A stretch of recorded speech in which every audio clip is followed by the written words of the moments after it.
Hello everyone, welcome back to the channel. तो आज हम डिस्कस करने वाले हैं सॉल्यूशन चैप्टर की जो भी न्यूमेरिकल प्रॉब्लम्स है।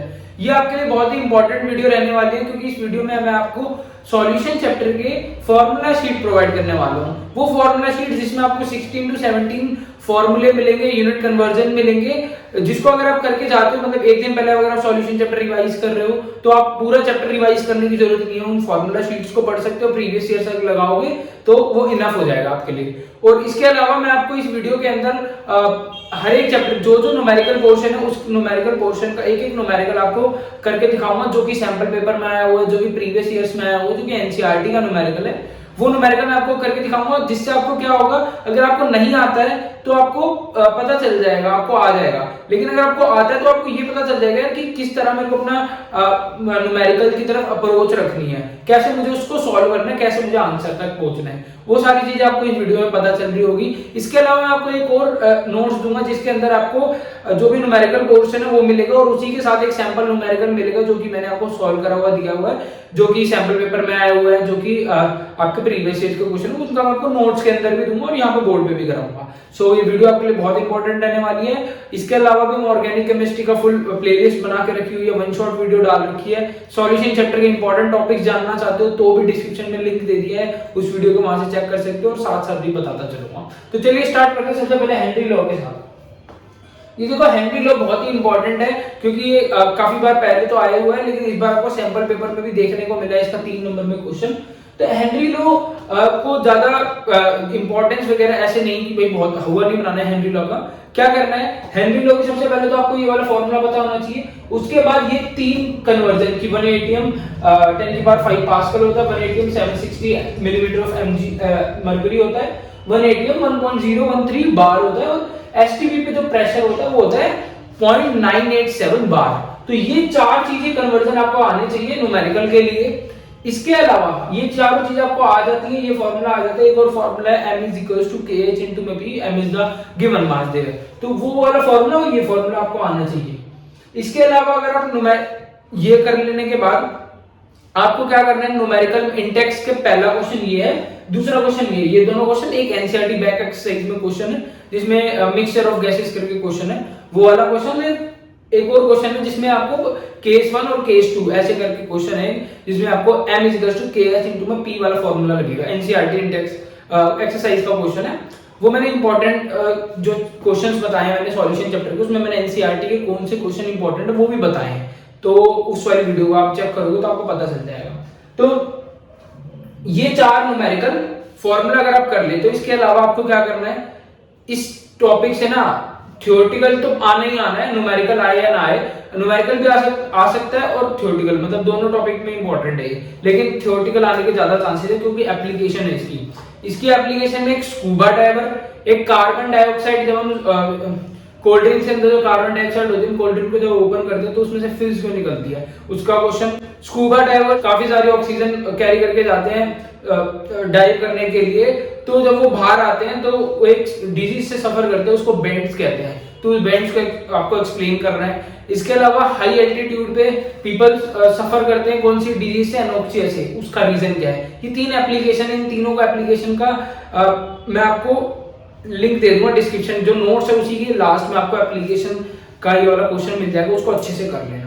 अब आ जाते हैं फाइनली न्यूमेरिकल पे। देखो क्वेश्चन क्या है, ये कुछ थोड़े ट्रिकी क्वेश्चन है इसलिए मैंने उठाया है, वरना सैंपल पेपर में तो डायरेक्ट आपको क्या दिया हुआ है, आपको kh देर का प्रेशर देर का और x सॉल्युबिलिटी आपको निकालनी है डायरेक्ट। तो उसमें तो कुछ आपको दिमाग लगाना ही नहीं है, कोई रॉकेट साइंस ही नहीं है। लेकिन इसमें थोड़ा सा ट्रिकी है। देखो सबसे पहले तो partial pressure of a gas in a vapour phase is equal to Henry's constant into में solubility of gas in liquid. Solubility किसकी, गैस के अंदर, गैस की लिक्विड के अंदर, ठीक है। और ये पार्शियल प्रेशर किसका, वेपर फेज के अंदर, गैस का। अब क्वेश्चन देखो, if the solubility of H2S, और ये जो सॉल्युबिलिटी है ये मोल फ्रैक्शन के अंदर एक्सप्रेस की गई है, और सॉल्युबिलिटी को मोल फ्रैक्शन, मोलैरिटी और मोलैरिटी तीनों के टर्म्स में एक्सप्रेस किया जा सकता है, लेकिन यहाँ पे इन्हें मोल फ्रैक्शन का यूज किया।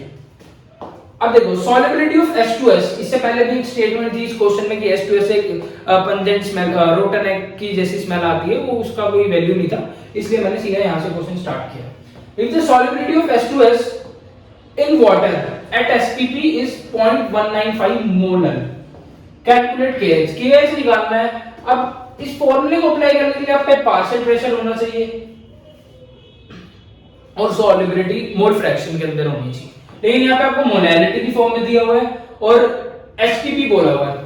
अब आपको ना यहाँ पे ये चीज याद रखनी है यार, एसपीपी बोला है तो प्रेशर ऑटोमेटिकली हमें याद होना चाहिए कि किस पे, स्टैंडर्ड कंडीशन पे जो प्रेशर होता है वो होता है 0.987। तो सबसे पहले जो आपको गिवन है सॉल्यूशन 1, सबसे पहले तो आपको वो लिखना है जो आपको गिवन है। क्या गिवन है?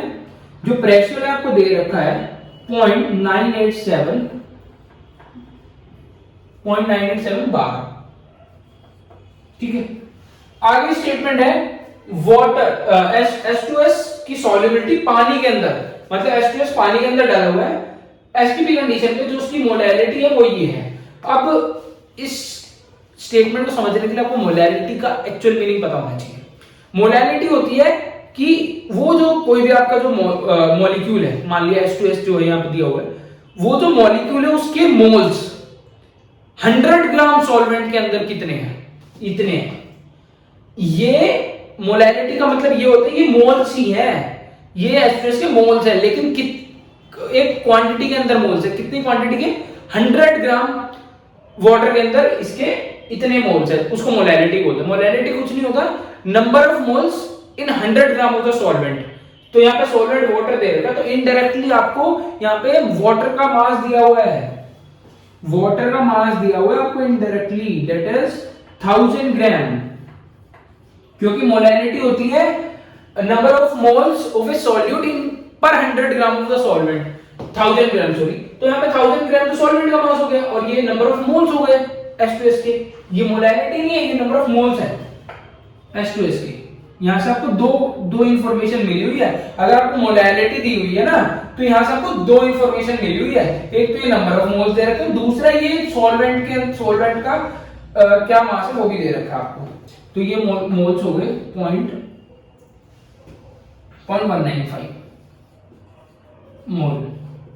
अब देखो हम पे प्रेशर है, हमें KH निकालना है, हम पे प्रेशर है। अब ये निकालूंगा तो KH निकाल सकता हूं उसके बाद में। तो मोल फ्रैक्शन कैसे निकालते हैं? देखो अगर मोल फ्रैक्शन अगर आपको H2S का निकालना है तो वो क्या होगा, number of moles of H2S upon में टोटल मोल्स। टोटल मोल्स क्या है? H2S के मोल्स प्लस वाटर के मोल्स। अब वाटर के मोल्स तो है नहीं हमारे पास, लेकिन क्या है, मास है। तो मोल्स कैसे निकालोगे? गिवन मास, ये जो मास है अपॉन में मोलर मास। अब मोलर मास क्या होता है वाटर का? 18 होता है और गिवन मास 1000 दे रखा है। तो इसको जब आप डिवाइड करोगे 18 से, नंबर ऑफ मोल्स H2O के कितने आ जाएंगे? 1000 divide by 18 that is 55.55 moles, ठीक है।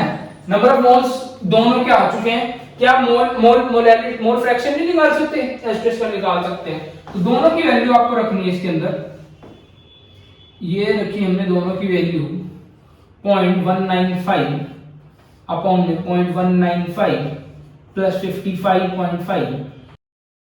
ये जब आप इसको निकालोगे तो ये आएगा 0.0035। ये आपका आ गया मोल फ्रैक्शन। अब मोल फ्रैक्शन आ चुका है हमारे पास, प्रेशर हमारे पास है, क्या मैं ये वाला फॉर्मूला नहीं लगा सकता? तो अकॉर्डिंग टू हेनरी लॉ, यहां पे आप लिखोगे अकॉर्डिंग टू हेनरी लॉ, तो KH क्या हो जाएगा आपका? KH हो जाएगा आपका P अपॉन में सॉल्युबिलिटी। P आपको दे रखा है 0.987 और आपने अभी मोल फ्रैक्शन निकाला है 0.0035। जैसे आप इसको काटोगे तो आपके पास आ जाएगा 282 बार। अब जो KH की यूनिट होती है और प्रेशर की यूनिट होती है वो सेम होती है, इसलिए KH की यूनिट यहाँ पे बार आएगी। क्या ये बार आएगी?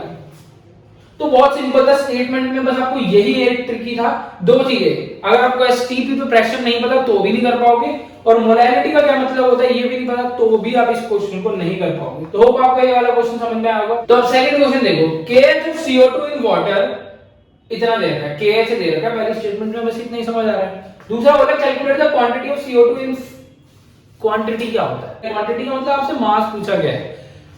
इन 500 ml of soda water when packed under a 2.5 atm of CO2 pressure।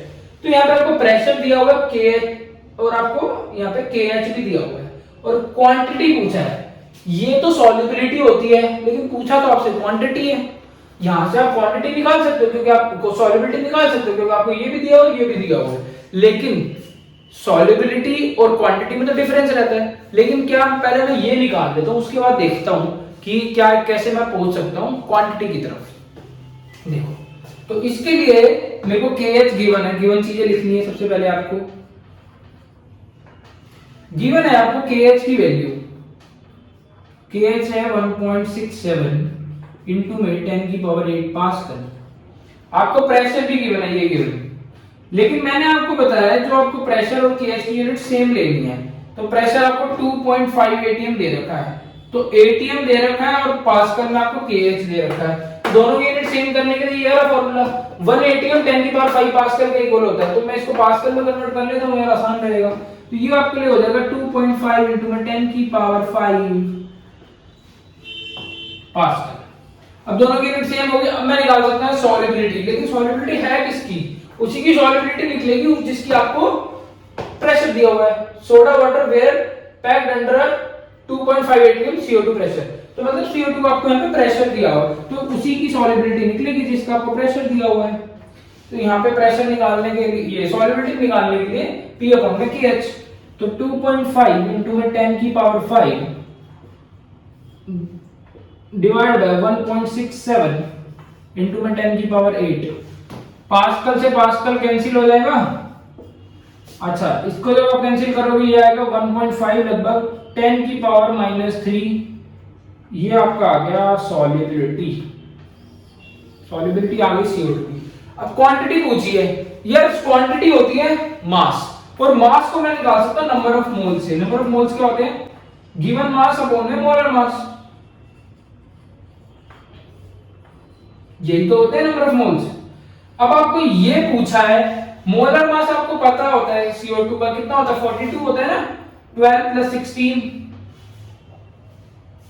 Into में 2, 16 टू 32, 44 होता है। 44 मोलर मास कार्बन डाइऑक्साइड का 44 होता है। गिवन मास आपसे पूछा गया, नंबर ऑफ मोल्स आप निकाल सकते हो इससे। कैसे निकालेंगे इससे? ये देखो, ये आपके पास फॉर्मूला होता है इसका कि इसके mole fraction is equal to number of moles of CO2 upon में number of moles of CO2 plus number of moles of water. अब नंबर ऑफ मोल्स वाटर के, क्योंकि यहाँ पे वाटर भी दिया हुआ है ना आपको, तो वाटर के मोल्स कितने होंगे? अब एक बात आपको ध्यान रखने की जरूरत है, यहाँ पे ना वाटर का आपको मोल क्या नहीं दिया हुआ, मास नहीं दिया हुआ। क्योंकि गिवन मास अपॉन में मोलर मास यही तो होते हैं नंबर ऑफ मोल्स, लेकिन यहाँ पे मास नहीं दिया हुआ, वॉल्यूम दिया हुआ है। तो वाटर के केस के अंदर वॉल्यूम और मास सेम होता है, क्योंकि density is equals to mass by volume. Density is equals to mass by volume. अब डेंसिटी वाटर की 1 होती है, तो mass is equals to volume हो गया। तो जो वॉल्यूम है वही तो मास हुआ ना वाटर का। तो ये 500 ml आपको क्या वॉल्यूम दिया हुआ है, तो वही तो मास भी हुआ।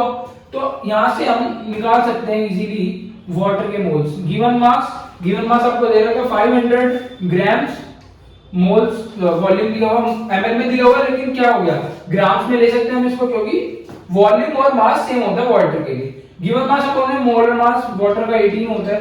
तो ये आपका लगभग आ जाएगा 27.78 मोल।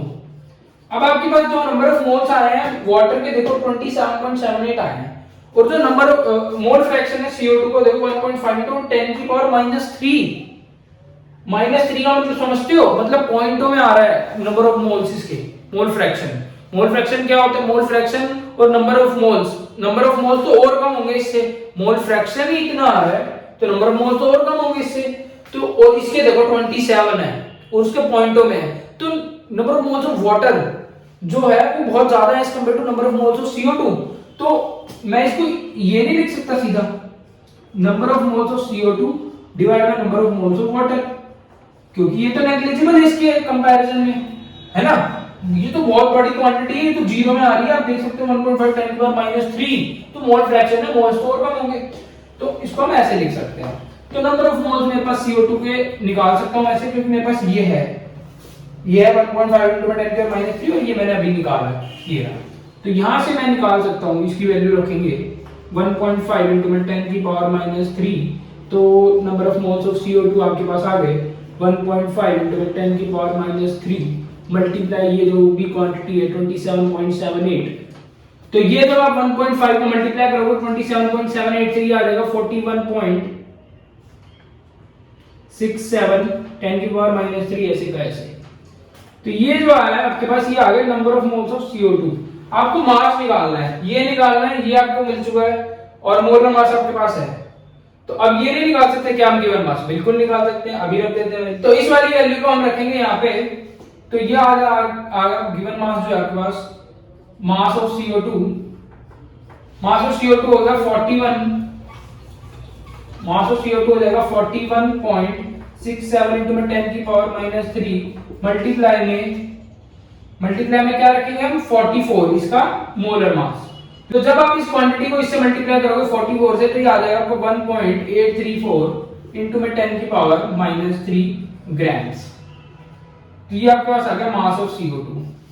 तो आपको समझ में आया होगा। देखो हमने कुछ नहीं करा, हमको दो चीज दी हुई थी, पहले तो यूनिट सेम करी, मोल फ्रैक्शन निकाले। मोल फ्रैक्शन का फॉर्मूला हमने रखा, जैसे हमने मोल फ्रैक्शन का फॉर्मूला रखा, हमारे पास नंबर ऑफ मोल्स नहीं थे वाटर के, तो नंबर ऑफ मोल्स निकाले थे। आपको वॉल्यूम दे रखा था, वॉल्यूम और मास दोनों सेम होता है वाटर के लिए, तो हमने गिवन मास को मोलर मास करके नंबर ऑफ मोल्स वाटर के निकाले।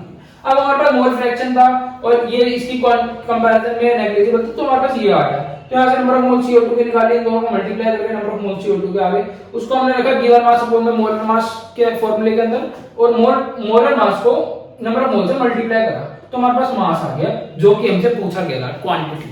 तो होप आपको ये वाला फॉर्मूला न्यूमेरिकल समझ में आया। अब आ जाते हैं राउल्स लॉ पे, और मैं इसको रब कर देता हूँ।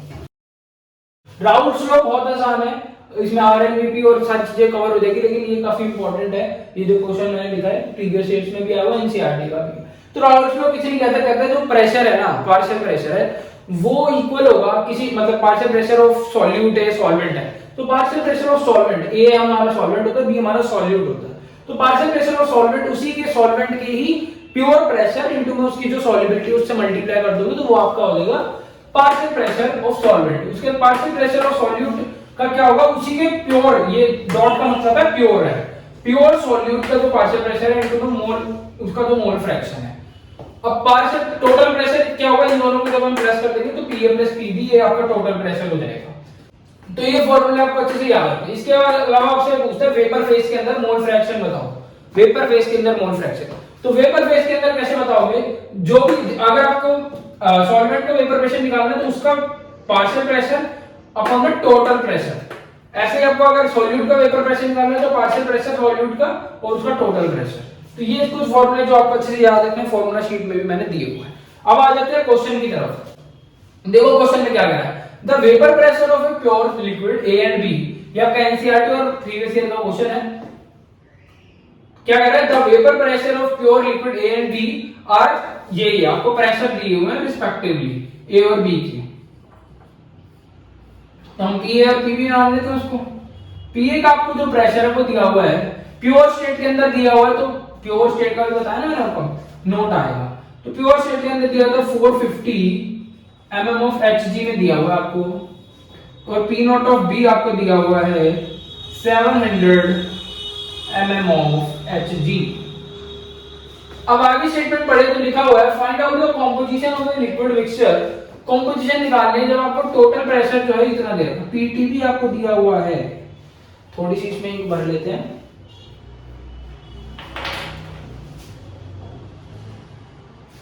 मस्त चलेगा। PT भी आपको दिया हुआ है, PT आपको दिया हुआ है 600 mm of Hg। Find out the composition vapour phase. सबसे पहले आपको कंपोजिशन निकालनी है लिक्विड मिक्सचर की, उसके बाद कंपोजिशन निकालनी है वेपर फेज के अंदर।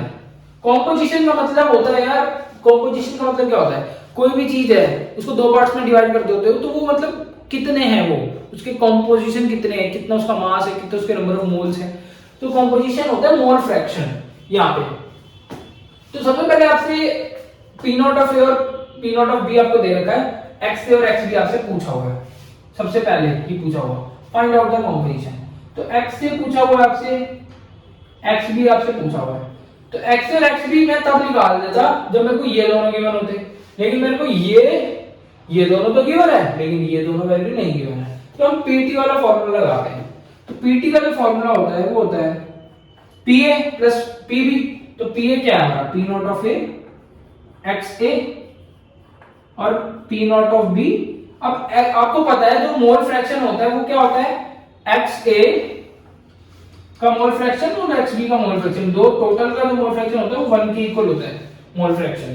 तो एक्स बी को भी मैं क्या लिख सकता हूँ, 1 माइनस एक्स ए लिख दूं, ताकि जो दोनों है ना क्वांटिटी सेम हो जाए। अब मैंने यहाँ पे लिख दिया। अब इसको अगर मैं एक तरफ करूं तो ये हो जाएगा 1 पॉइंट आपका प्योर स्टेट में प्रेशर ए का प्लस प्योर स्टेट में बी का minus of P naught of B X A. अब एक्स ए अगर मैं यहां से कॉमन लेता हूं, सॉरी एक्स ए नहीं है ये चाई ए है जिसका मोल फ्रैक्शन बोलते हैं, तो P naught of A minus P naught of B plus P naught of B.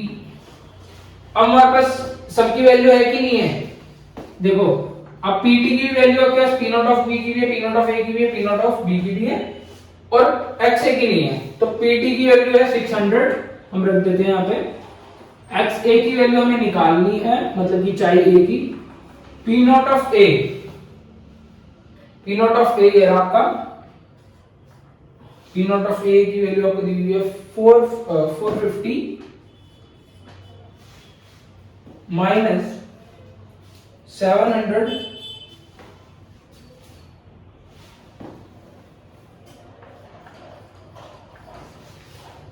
Into में एक्स बी, मतलब P plus P naught of B. P naught of B आपको दीवार दिया हुआ है 700। अब देखो ये 700 इधर आ जाएगा, 600 माइनस 700, 600 माइनस 700 माइनस का 100 आ गया और वहां पे आपका चाहिए ए इंटू में 450 माइनस 700, ये आ गया आपका 250 माइनस का माइनस कैंसिल, 0 से 0 कैंसिल, जो आपका चाहिए आ रही है 0.4 चाहिए आ गया। अब 1 में से हम 0.4 माइनस करें तो आपके पास चाहिए भी आ जाएगा 0.6। यही तो आपसे पूछा था composition.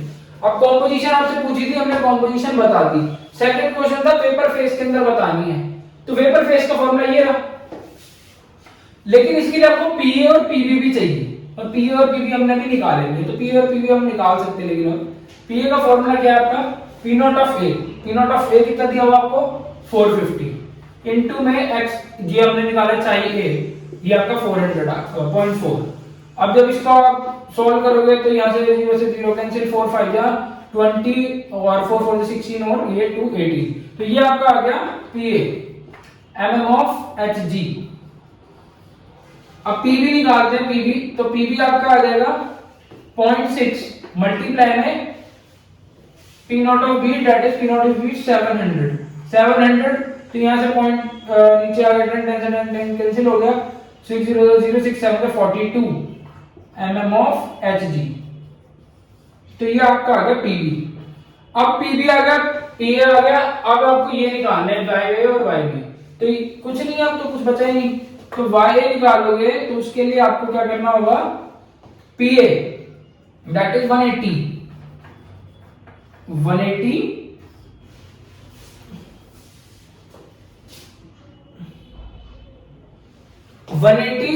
Divide by total pressure. Total pressure कितना है 600 है ना। ऐसे ही आपको वाई भी निकालना है, इसका प्रेशर कितना है 420, टोटल प्रेशर कितना है, टोटल प्रेशर आपका है 600। तो यहां से 1 0 से 1 0 कैंसिल, 6 3 है 18 और आपका आ गया 0.3 और यहां से 1 0 से 1 0 कैंसिल, 6 7 जा 42.7।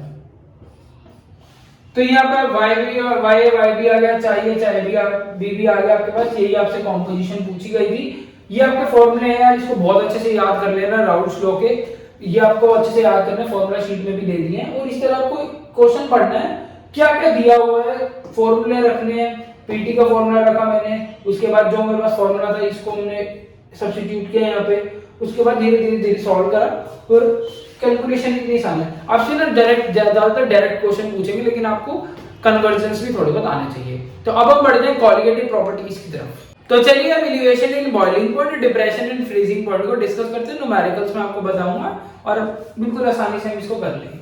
देखो एलिवेशन इन बॉइलिंग पॉइंट, सबसे पहले तो बॉइलिंग पॉइंट क्या होता है? बॉइलिंग पॉइंट यार वो होता है जब आपका लिक्विड स्टेट का जो वेपर प्रेशर है वो आपका एटमॉस्फेरिक प्रेशर के जब इक्वल होता है, वो जो पॉइंट होता है उसको हम बोलते हैं बॉइलिंग पॉइंट। लिक्विड फेज का वेपर प्रेशर एटमॉस्फेरिक प्रेशर के equal, that point is called boiling point. अब ये ग्राफ है, देखो जब खाली सॉल्वेंट था, तो जो उसका वेपर प्रेशर है इस पॉइंट पे जाके मिल रहा था। सॉल्वेंट का एटमॉस्फेरिक प्रेशर, जो वेपर प्रेशर और सॉल्वेंट एटमॉस्फेरिक प्रेशर के इक्वल हो रहा था इस पॉइंट पे। बॉइलिंग पॉइंट था टीबी नॉट, मतलब प्योर स्टेट, खाली सॉल्वेंट। लेकिन जब हमने सॉल्यूट भी मिला दिया सॉल्वेंट के अंदर तो वो सॉल्यूशन बन गया, और जो सॉल्यूशन है वो दूर जाके मिल रहा है। मतलब कि अब हमें वो ज्यादा टेम्परेचर देना पड़ रहा है एज कंपेयर टू जो खाली सॉल्वेंट था। तो अब जो है टीबी है, मतलब कि जो सॉल्यूशन का है बॉइलिंग पॉइंट वो एज कंपेयर टू सॉल्वेंट ज्यादा है। बाद में वो वेपर प्रेशर जो सॉल्यूशन का है वो बाद में एटमॉस्फेरिक प्रेशर के इक्वल हो रहा है। तो मतलब जो टीबी है वो बड़ा है टीबी नॉट से। तो यहाँ पे जो ये डेल्टा टीबी हो गया, मतलब इनका जो गैप है इसको हम बोलेंगे delta TB, that is the elevation in boiling point. मतलब कि जब हम सॉल्वेंट के अंदर सॉल्यूट डाल रहे हैं तो हमारा जो बॉइलिंग पॉइंट है वो इंक्रीज हो रहा है। और इंक्रीज, एलिवेट को क्या बोलते हैं? आगे बढ़ना, मतलब बढ़ जा रहा है। देख रहे हो यहाँ से यहाँ पे चले गए तो एलिवेट हो गया। तो ये वाला फॉर्मूला याद रखना, delta TB is equal to TB minus TB naught. TB is the solution का जो बॉइलिंग पॉइंट है, TB naught is the boiling point of the solvent. अब यहाँ पे आप m की वैल्यू, ये वाला एक और formula delta TB elevation in boiling point is equal to kb into m, where kb is the molar elevation constant. इसकी यूनिट होती है किलो केजी मोल इनवर्स। क्या होती है? Kilo KG mole inverse.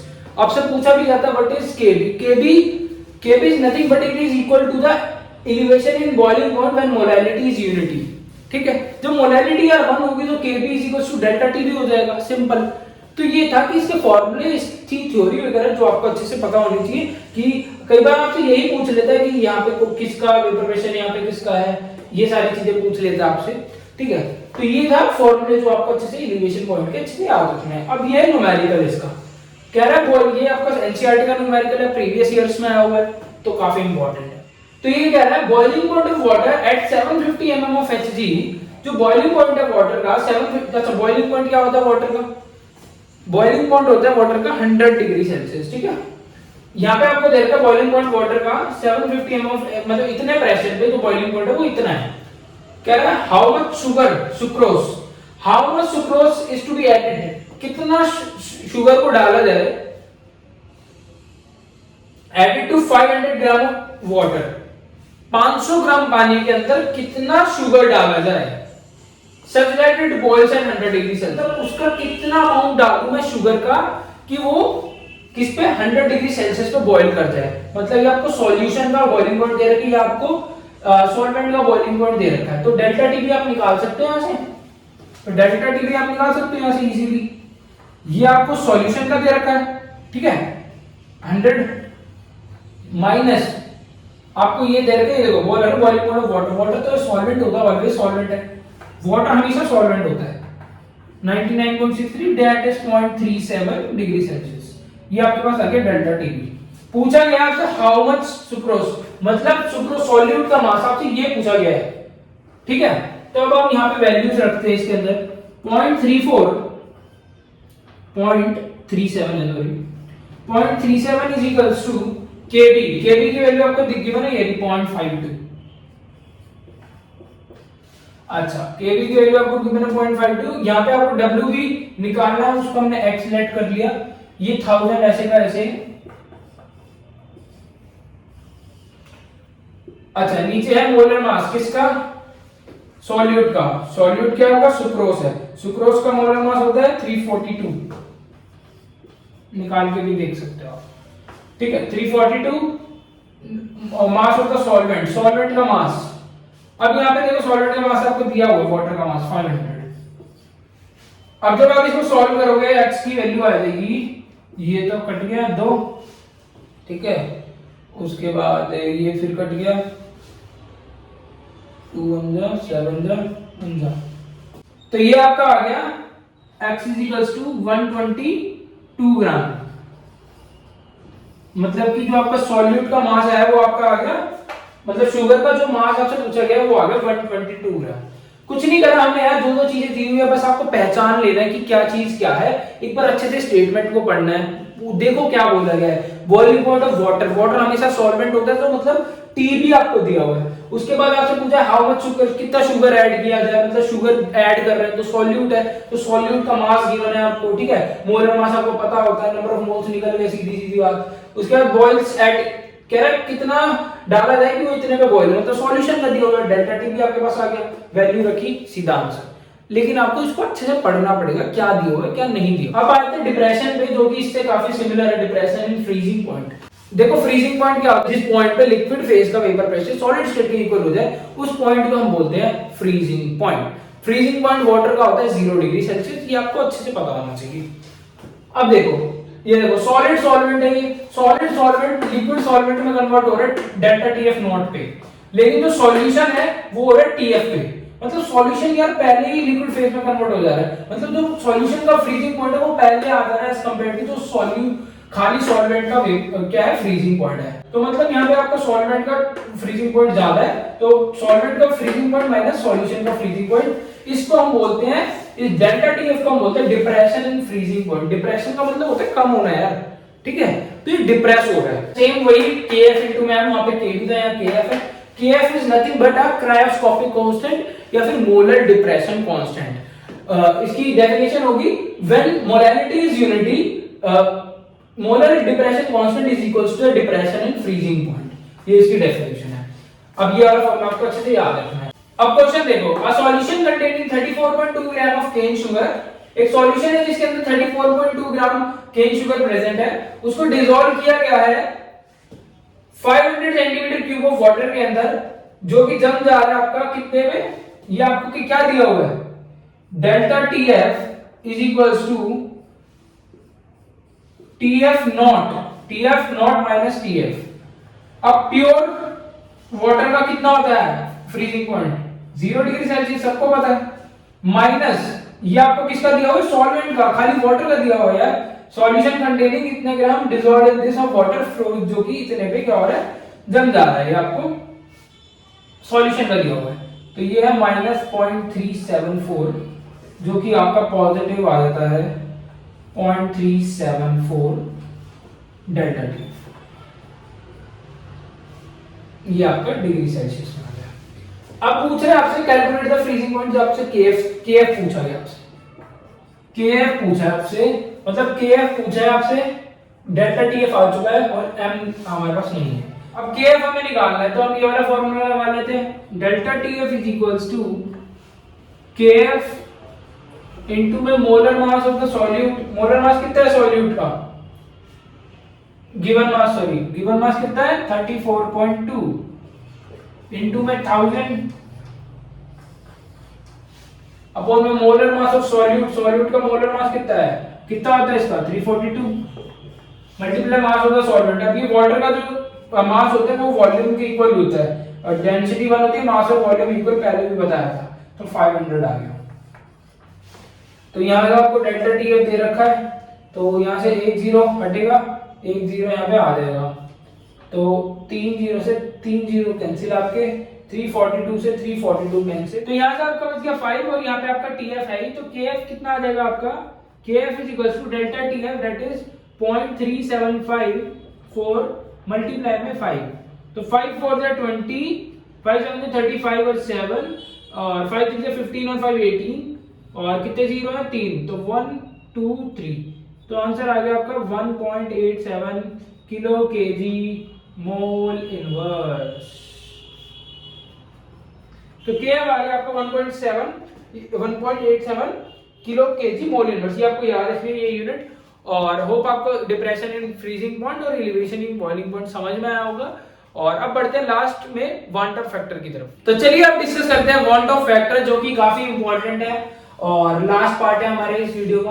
Want of factor क्या होता है यार, जब हम अभी तक हम न्यूमेरिकल कर रहे थे जिसके अंदर हम ग्लूकोज ले रहे थे, सुक्रोज ले रहे थे, माल्टोज ले रहे थे, ऐसे सब्सटेंस जिनको हम पानी में डाले थे वो टूटते नहीं है, तो फिर वो एक ही रहते हैं पानी के अंदर जाके। लेकिन ऐसे सब्सटेंस भी होते हैं जो पानी के अंदर टूटते हैं या फिर पानी के अंदर जाके दो चीज एक बन जाती है, एसोसिएट हो जाती है, डिसोसिएट हो जाती है। वांट ऑफ फैक्टर क्या होता है, टोटल मोल जो आफ्टर डिसोसिएशन या एसोसिएशन के बाद, मतलब टूटने के बाद या जुड़ने के बाद जितने मोल्स बने, वो मोल्स अब उनमें इनिशियली क्या मोल्स थे, एसोसिएशन से पहले, डिसोसिएशन पहले इनिशियली क्या मोल्स थे, उनका जब आप रेशियो लोगे, that is the one of factor. अगर ये आई की वैल्यू 1 से कम होती है तो एसोसिएशन होता है, अगर आई की वैल्यू 1 से ज्यादा होती है तो डिसोसिएशन होता है। डिसोसिएशन में टूटता है, एक सब्सटेंस टूट रहा है तो 1 से ज्यादा में टूटेगा ना। डिसोसिएशन में 1 से ज्यादा होती है आई की वैल्यू, और एसोसिएशन में ज्यादा, मतलब क्या होती है, कम होती है 1 से। और I1 के इक्वल जब होगा जब ना एसोसिएशन हो रहा हो ना डिसोसिएशन हो रहा, मतलब कि ग्लूकोज है, फ्रक्टोज है, सुक्रोज है, इन सब के लिए जो आई की वैल्यू होती है 1 होती है। इसलिए अभी तक हम वन टू फैक्टर किसी भी कोलिगेटिव प्रॉपर्टी में नहीं पढ़ रहे थे, लेकिन अब हम इसलिए पढ़ रहे हैं क्योंकि हम एसोसिएशन करेंगे और डिसोसिएशन करेंगे। और इसी आई की वैल्यू n के इक्वल होती है। n क्या होता है, नंबर ऑफ पार्टिकल, मतलब कि मान लो आपके पास कोई आयनिक कंपाउंड है NaCl, NaCl को जब पानी में डालेंगे तो Na प्लस में टूटेगा प्लस Cl नेगेटिव में टूटेगा, तो ये जो Na प्लस है और Cl नेगेटिव है कितने हो गए, 1 और 2, दो में टूटा है, तो n की वैल्यू हो गई 2, और n की वैल्यू ही i के इक्वल हो जाएगी कब, जब कंप्लीट डिसोसिएशन होगा।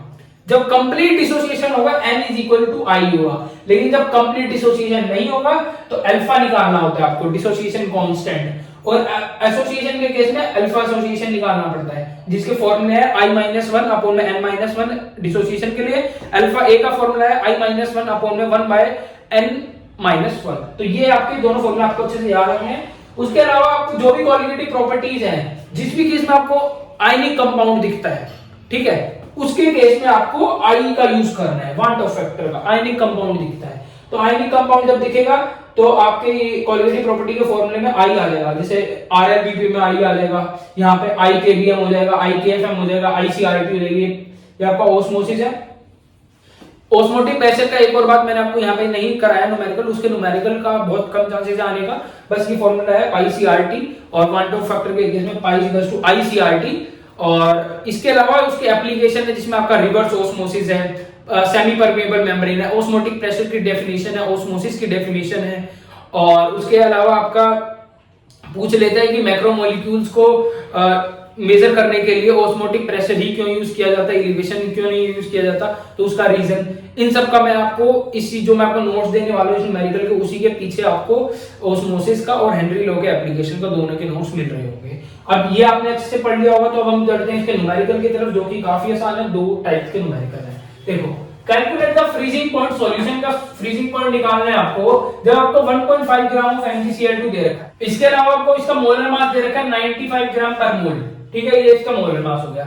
इसको डिसॉल्व करो 5 ग्राम ऑफ वाटर के अंदर, assuming MgCl2 undergo complete ionization. देखो यहाँ पे लिखा हुआ है आपको बकायदा कि कंप्लीट आयनाइजेशन हुआ है। कंप्लीट आयनाइजेशन का मतलब समझते हो, मतलब कि MgCl2 जो है वो कंप्लीट हुआ है, कंप्लीटली आयनाइज हो गया Mg2 positive plus 2Cl negative. n की वैल्यू कितनी हो गई, 2 और 1 ये 3। और कंप्लीट डिसोसिएशन एसोसिएशन के केस में n = I होता है, मतलब I की वैल्यू 3 हो गई। समझ में आया कि नहीं आया? समझ में आया। अच्छा, अब क्या करना है आपको, फ्रीजिंग पॉइंट निकालना है यार, डेल्टा TF निकालना है आपको। Delta TF is KF into में मोलैलिटी, I हो गया, I और आएगा, I इनटू में KF आपको दे रखा 1.86 multiply molality given mass upon में मोलर मास कितना दे रखा है 95 इनटू में मास ऑफ द सॉल्वेंट कितना दिया हुआ है 5 ग्राम इनटू में 1000। ठीक है, जब आप इसको कैलकुलेट करते हो तो यहां से आपका आंसर आएगा 2.232 डेल्टा TF और ये केल्विन में। तो ये है आपको बहुत ही इसी तरह के क्वेश्चन आपको देखने को मिलेंगे। MgCl2 की जगह आपको AlCl3 दिया हो सकता है, NaCl दिया हो सकता है, Na2SO4.10H2 दिया हो सकता है, कोई को इसके अलावा कोई आपको कोऑर्डिनेशन कंपाउंड दिया हो सकता है। तो आपको तोड़ना आना चाहिए और यहाँ से आपको गिनना आना चाहिए। कंप्लीट आयनाइजेशन दे रखा है तो I N होगा, और कंप्लीट नहीं दे रखा है तो उस केस में ये होगा, जो सेकंड क्वेश्चन है। कह रहा है डेसीमोलर सॉल्यूशन है, एक डेसीमोलर। अब यार सबसे पहले तो ना ये समझना आपको डेसीमोलर का मतलब, डेसी का मतलब अगर आपको पता है तो मोलर समझ जाओगे। डेसीमोलर सॉल्यूशन, मोलर का मतलब होता है कंसंट्रेशन और डेसी का मतलब होता है 0.1। डेसी का मतलब होता है 0.1, तो 0.1 मोलर आपको कंसंट्रेशन दी हुई है। उसके बाद बोला हुआ है ये वाला कंपाउंड है यार, ये ना कोऑर्डिनेशन कंपाउंड है, और अगर आपने कोऑर्डिनेशन कंपाउंड पढ़ा हुआ है तो आपको पता होगा इसको कैसे तोड़ते हैं। तो ये टूटेगा आपका 4k positive plus FeCN6 negative. तो ये जो n की वैल्यू आई यहाँ पे 5 आई है। अपन क्या n या और 5 इक्वल होंगे? नहीं होंगे, क्योंकि यहाँ पे देखो बोला हुआ 50% डिसोसिएट हुआ है। 50% डिसोसिएट का मतलब समझते हो? अल्फा दिया हुआ है आपको यहाँ पे, अल्फा डिसोसिएट का मतलब अल्फा डी दिया हुआ है, और 50% का मतलब 50/100 दैट इज 0.5। तो अल्फा की वैल्यू 0.5 आ गई, n की वैल्यू हमारे पास है। Calculate the value of i निकालना है, तो i निकाल लोगे यार, ये रहा फार्मूला, इसमें पुट करना है आपको। Alpha is equals to i - 1 upon में n - 1। अल्फा आपको दे रखा है 0.5 1/2। i की वैल्यू आपको निकालनी है, n की वैल्यू आपने निकाल ली है, 4 हो गई, 2 से 2 कैंसिल हो गया, यहाँ पे हो गया i - 1 is equals to 2, i is equals to 3। तो ये आपका आ गया i की वैल्यू 3 आ गई, जो आपसे पूछी गई थी, डेसिमोलर करके कंफ्यूज किया गया था। तो ये था कि यार डिसोसिएशन के केस में, ऐसे एसोसिएशन के केस में भी एसोसिएशन होगा, तो यहाँ पे ये वाला फॉर्मूला लगाना है 1i - 1 अपॉन 1/n - 1। तो यार ये था वन टॉप फैक्टर, बहुत आसान है, कोई बहुत बड़ी बात नहीं है, बस ये फॉर्मूले ध्यान रखने हैं, चीजें ध्यान रखनी है। i की वैल्यू 1 कब लेनी है, i की वैल्यू ये वाला फॉर्मूला कब यूज करना है, इसको तोड़ना है, उसके बाद आपको देखना है। तो ये सब चीजों को आपको ध्यान रखना है। ये इसमें तो 3 नंबर का क्वेश्चन आएगा या 1 नंबर का क्वेश्चन आएगा, ठीक है, या कॉलिगेटिव प्रॉपर्टी से 3 का आएगा, उस या इससे 1 का आएगा, या फिर इससे 3 का आएगा, उससे 1 का आएगा। इसके चांसेस ज्यादा है, क्योंकि इसका 1 नंबर का क्वेश्चन आया सैंपल पेपर में, तो 3 नंबर का पेपर में आने के चांसेस है। तो जरूर इसको अच्छे से कर लेना है यार। और बाकी मैं आपको नोट्स बहुत अच्छे से दे रहा हूँ, फॉर्मूला शीट अलग से दूंगा और नोट्स का लिंक आपको अलग से मिलेगा। इसके इंपॉर्टेंट क्वेश्चंस जानने हैं तो उसका भी लिंक डिस्क्रिप्शन में दे दूंगा वीडियो का। होप आपको ये वीडियो पसंद आई होगी। तो मिलते हैं नेक्स्ट वीडियो में, तब तक के लिए ऑल दी वेरी बेस्ट।